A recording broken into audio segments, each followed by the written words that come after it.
Today I'm doing something different. I was asked by a company that makes these pastels, Earthberry Pastels, if I want to try these, and what pastel artist doesn't want to try a new brand? So here we are. I picked the set that is called Quiet Grove, and it does have these lovely greens and blues and actually like really nice neutral, darker neutral colors. And also I think this will be great to use in the waves because well, if you know my work, I paint a lot of waves, so we'll see how they work out in that. This is what Earthberry Pastels use to create their lovely colors. Different plants, different even mushrooms. They give you the name of the plant, which is lovely, and they give you also the degree of light fastness for that color, so that's useful. And I love the fact that these are non-toxic colors. They specifically focus on keeping that and their packaging eco-friendly. And we get also a little chart. That's nice, that's helpful, and it just looks pretty cool like this too. Right, let's see how they play on paper. So I have some different surfaces here, but I will do a painting. I want to do a painting. 30 colors give me probably enough to play with. Of course, I would still need to bring maybe like some really bright white for highlights if I do the waves, but right now let's try them out. This is Canson and I will use the reverse side. Let's just do a few at least. Right, let's try the blues. Beautiful blues. What about the greens? That's what I'm really interested to. Let's start with these darker, cooler colors. Beautiful, kind of on the neutral side. Let's follow with more warmer. This would be like gray down version. Warmer green. Okay, lovely colors. There's more. This brighter one. And the cooler version. Then a little bit more neutral. Lovely. I can definitely see all of these in a seascape, and a little bit more kind of cooler bluish green. And as far as grays, kind of on the cooler side, then the warmer, the purple. I cannot really do anything without good purples. And these are beautiful and rich. Okay, so this was reversed side of Canson.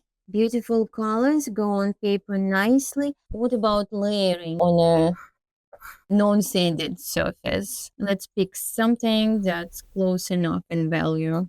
Goes really nicely. A little bit of warmer green over. Still working beautifully. How about maybe like this blue? So that's already the fourth color. Yeah, it starts collecting a little bit of that, but you're going to get that on a non-sanded paper. You're just going to get that because you either need to blend it at that point. I prefer layering more, and sanded paper is actually my choice usually. So let's try them on sanded paper now. Of course, the colors are always looking brighter or richer, I should say, on sanded paper because there's just a lot more pigment that the sanded paper grabs. And layering is going on beautifully. And of course, I could layer more than 3 colors here. And it depends also on the pressure that I apply to the pastel stick. And let's do some greens for my seascapes. So let's see how I can achieve maybe that illusion of translucency. So yeah, I think these greens will be awesome.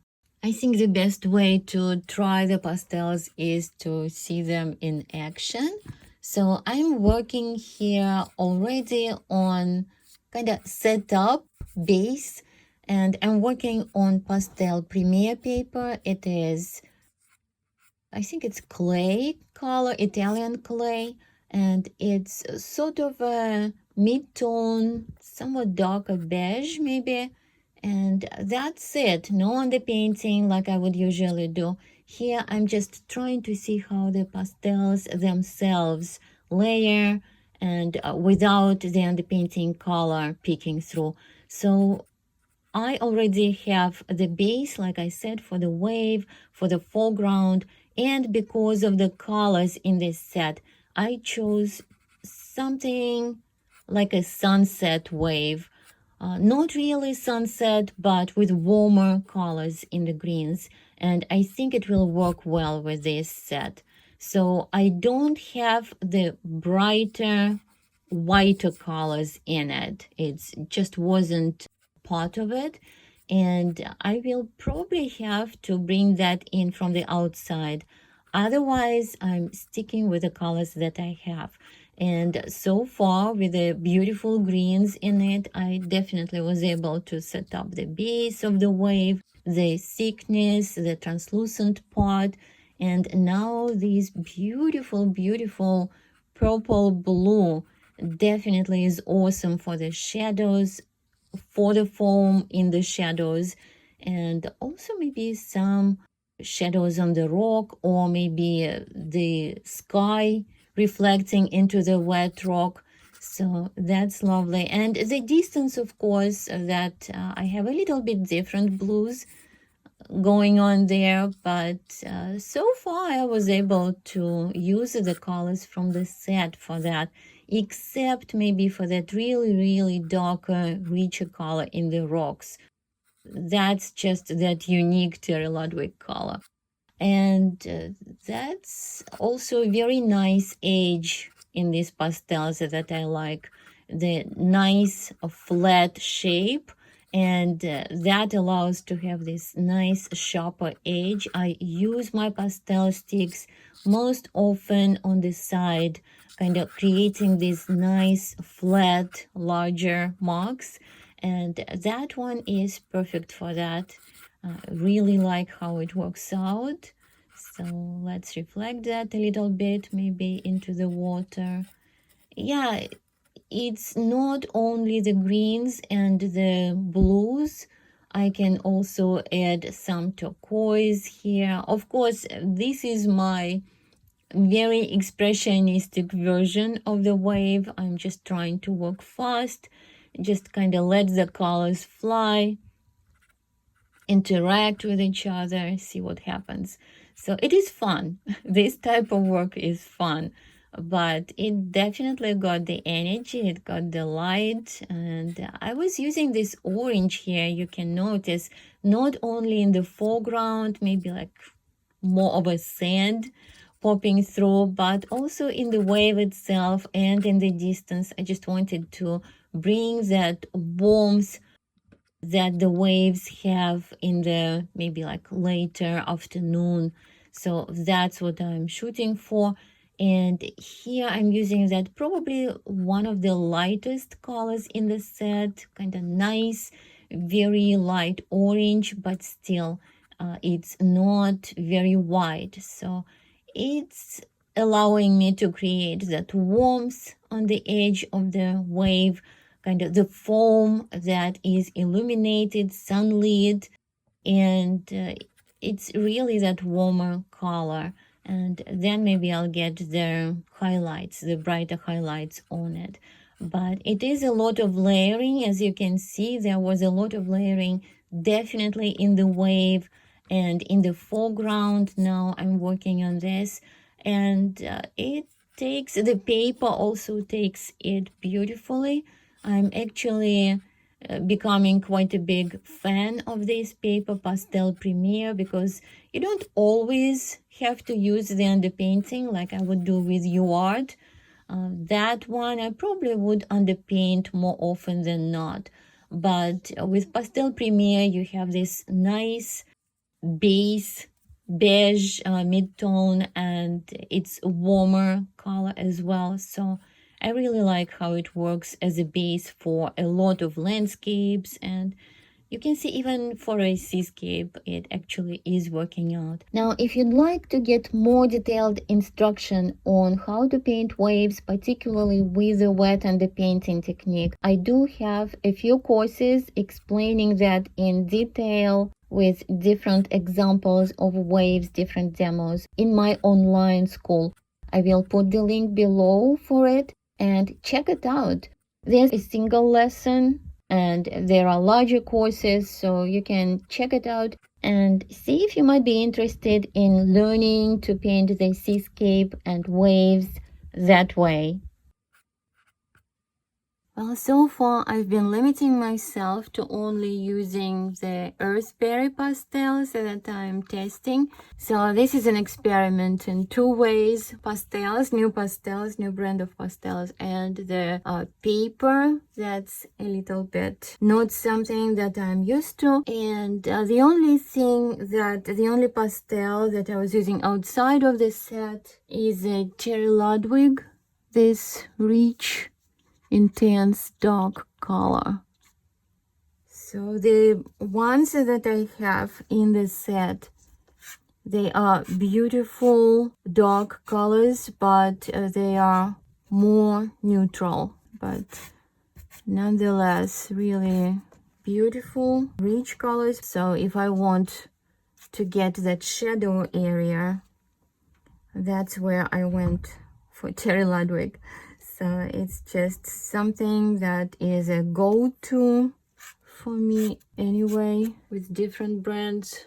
So, and of course I'm just using different brands normally, just all together, not separating them. But here I was trying to see how far I can push the colors just from this set.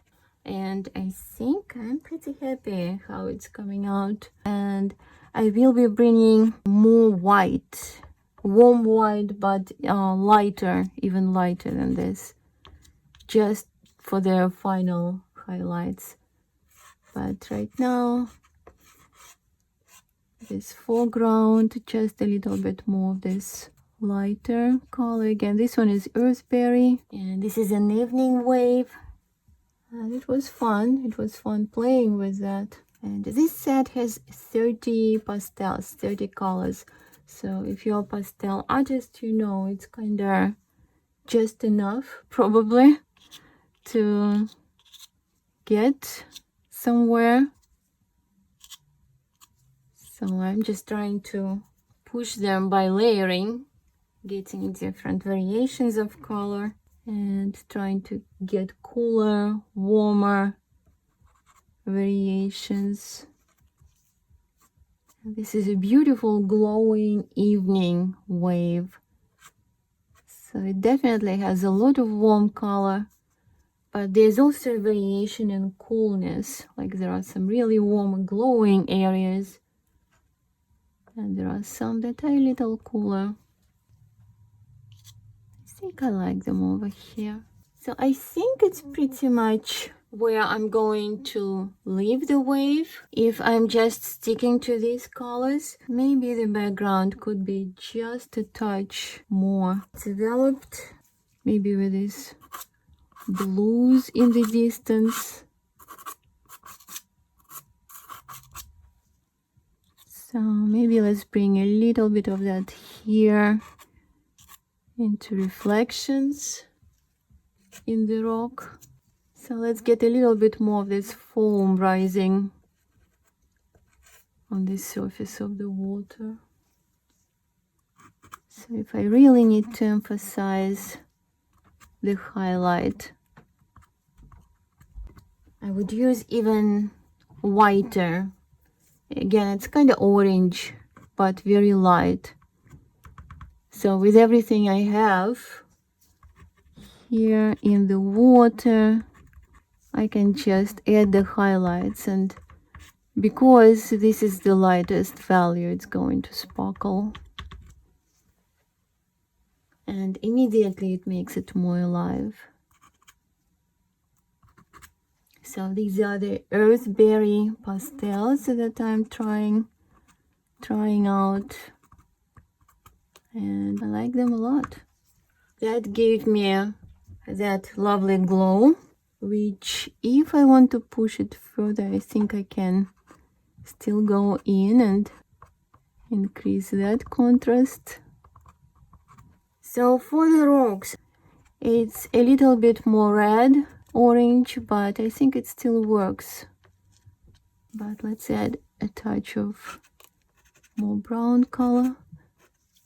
Now I'm starting to go with the darker colors into lighter colors, so it's not a good idea. So let's give it a little splash I like to emphasize the contrast where I can.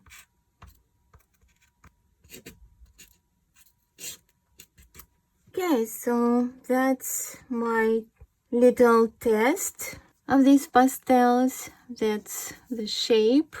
They are nice square shaped pastels, and I love that because I also have the edge to work with, so that's a nice feature usually. I'm not doing the spray here. It's not that type of project.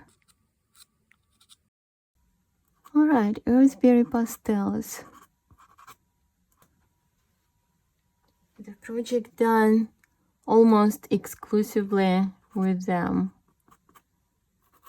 Eco-friendly and handmade. You can check them out. The link to their site will be in the description below, and the link to my online school as well. And if this video was useful to you, please give it a like, and I will see you in the next one.